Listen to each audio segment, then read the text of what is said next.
right, just getting ready to do some work in my car, and I want to cover a couple of things first before I get started, and that is around safety.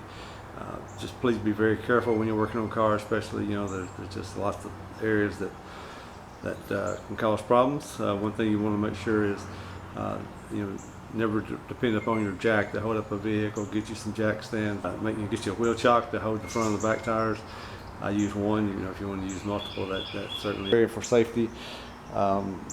You know, hearing protection, especially if you certainly want eye protection as well at all times, and gloves. I use these nitrates throwaways, and I'll usually put another pair on with them. Today I'm getting ready to put on new inner and outer tie rods on my 2003 Ford Expedition.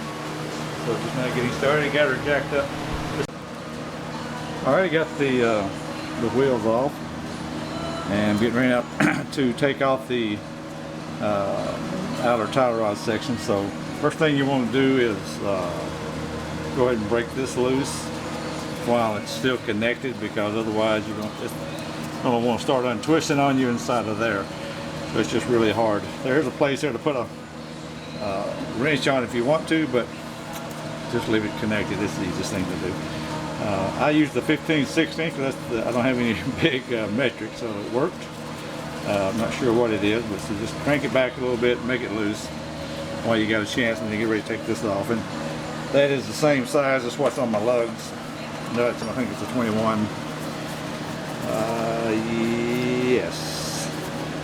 Well, I thought I had it there. Yeah, 21. I'll just take that off, and hopefully you don't have any problem. If you do, then you'll have to use an open-end wrench or something, and then also hold this spindle if the whole thing starts turning on you. I'm hoping that's not my case.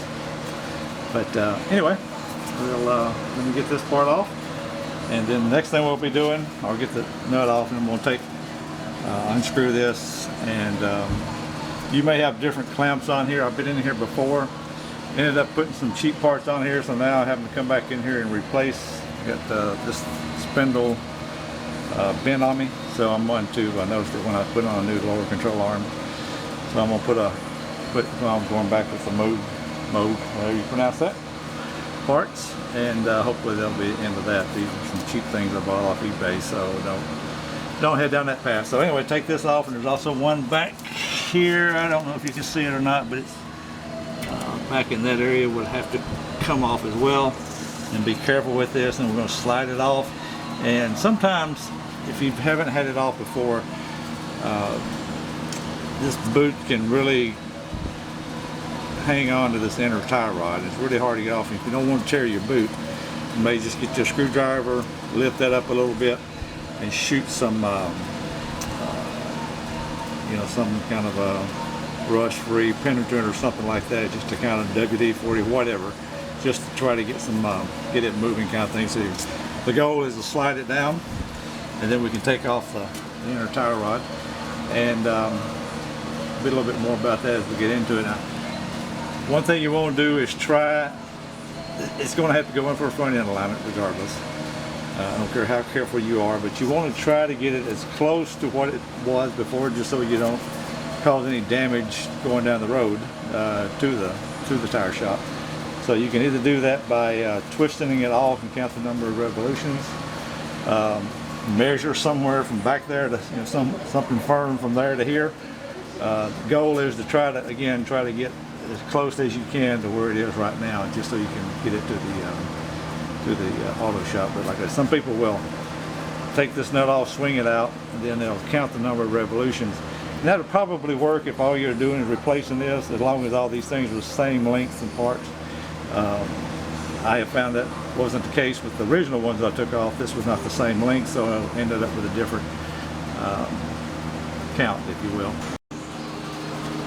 Alright, got the boot off, and while you have it off, go ahead and inspect it, because you certainly don't want any grease or grime getting into this joint, into this gear. So take a good look at it. When you get it off, you can either know and go by it. Don't even try to mess with it. Now, mine, I had a what do you call these things? Some kind of clamps, and yours, if you've never taken them off, or it may have like a crimp-on kind of clamp, and those things are like a single use. So once you put your screwdriver in that little hole thing and pop it off, you can never make it work again. So you got to have either go back with something like this, or go back with some people use a tie clamp, plastic clamp to hold it in. So this gear still feels really good, so it's probably okay. But since I got new ones, I'm gonna go ahead and replace it while I'm here.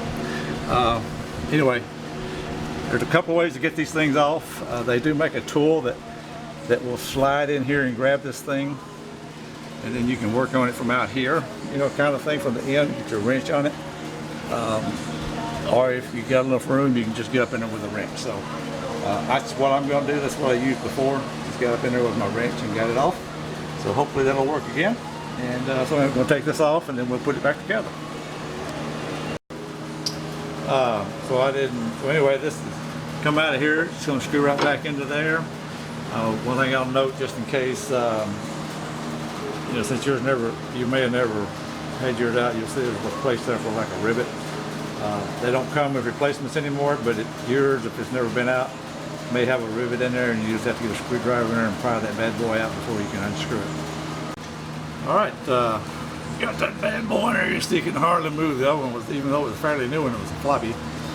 So now this is going to go back on here and all the way back there. I'll put some more new grease around the edge. Re-grease the edges insides, just so they'll be easier to get on and off, and also help trap dirt, because you don't want any dirt to get on this rack and pinion steering unit screw.